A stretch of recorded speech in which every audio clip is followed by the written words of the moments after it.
नमस्कार दोस्तों, आप सब लोग कैसे हो। मैं आशा करता हूँ कि आप सब लोग स्वस्थ होंगे। आज मैं आपको होली त्यौहार के बारे में विस्तार पूर्वक बताऊंगा। अभी तक आपने हमारे YouTube चैनल को सब्सक्राइब नहीं किया है तो प्लीज़ सब्सक्राइब करें। मैं आज आपको होली त्यौहार से जुड़े सभी फैक्ट्स बताऊंगा। कृपया आप इस वीडियो को ध्यानपूर्वक सुने और समझें। हिंदू कैलेंडर के अनुसार हर वर्ष फाल्गुन माह की पूर्णिमा तिथि को होलिका दहन की जाती है। फिर इसके अगले दिन यानी चैत्र कृष्ण प्रतिपदा को रंगों वाली होली खेली जाती है। होली को धुलंडी के नाम से भी जाना जाता है। धार्मिक मान्यताओं के अनुसार होलिका दहन में सभी नकारात्मक शक्तियों का नाश हो जाता है और आसपास सकारात्मक ऊर्जा का संचार होता है। इस वर्ष होली पर चंद्र ग्रहण और होलिका दहन पर भद्रा का साया रहेगा। 100 साल बाद होली और चंद्र ग्रहण दोनों एक ही दिन है। आइए जानते हैं होलिका दहन का शुभ मुहूर्त और भद्रा का साया। होलिका दहन पर चंद्र ग्रहण को लेकर भ्रम फैलाया जा रहा है कि चंद्र ग्रहण लगने जा रहा है, जबकि इस बार होली पर कोई चंद्र ग्रहण नहीं है। जो उपछाया चंद्र ग्रहण लगने जा रहा है वह भारत में नहीं दिखाई देगा, इसलिए भारत में इसका सूतक काल भी मान्य नहीं रहेगा। इसलिए इसका दान आदि करने की भी विधान मान्य नहीं रहेगा। इसलिए होली पर ग्रहण दोष का भय मन से हटाकर रंगोत्सव का आनंद ले।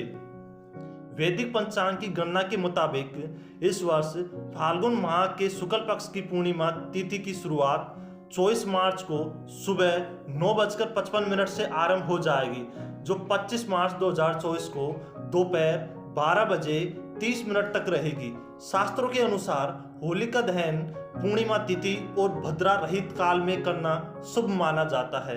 ऐसे में होलिका दहन 24 मार्च को और रंगों वाली होली 25 मार्च को खेली जाएगी। होली पर भगवान नरसिंह की पूजा की जाती है।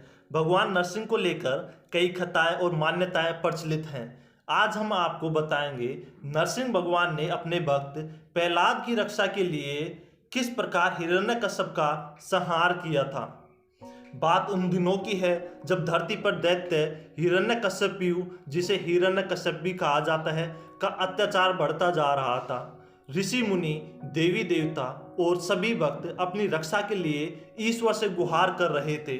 धरती पर पाप बढ़ रहा था और सकारात्मकता, ईश्वर भक्ति और सदाचार का नाश हो रहा था। वैसे तो हिरण्यकश्यपु एक दैत्य था, पर इस पर दैत्य की पत्नी कयादु ने गर्भावस्था के दौरान एक ऋषि के आश्रम में निवास किया था, जिसकी पवित्रता से कयादु का पुत्र एक सदाचारी, सत्कर्म करने वाला और ईश्वर भक्त बालक के रूप में जन्मा और उस बालक का नाम रखा गया प्रहलाद। अच्छी संगति और ज्ञान के कारण प्रहलाद में भी ईश्वर भक्ति व सदाचार की भावनाएं उत्पन्न हुई और उम्र के साथ भगवान विष्णु के प्रति उसकी भक्ति भी बढ़ने लगी।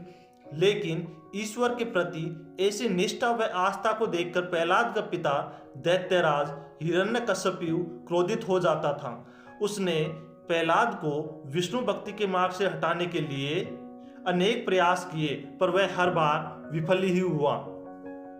कई प्रयासों में विफल होने के बाद हिरण्यकश्यपु ने अपने ही पुत्र को मृत्युदंड देने का निर्णय लिया।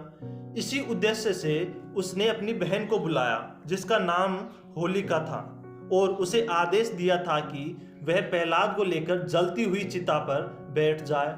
ऐसा कहा जाता है होलिका को भी आग से न जलने का वरदान मिला था और इसलिए अपने दैत्यराज का आदेश स्वीकार कर लिया।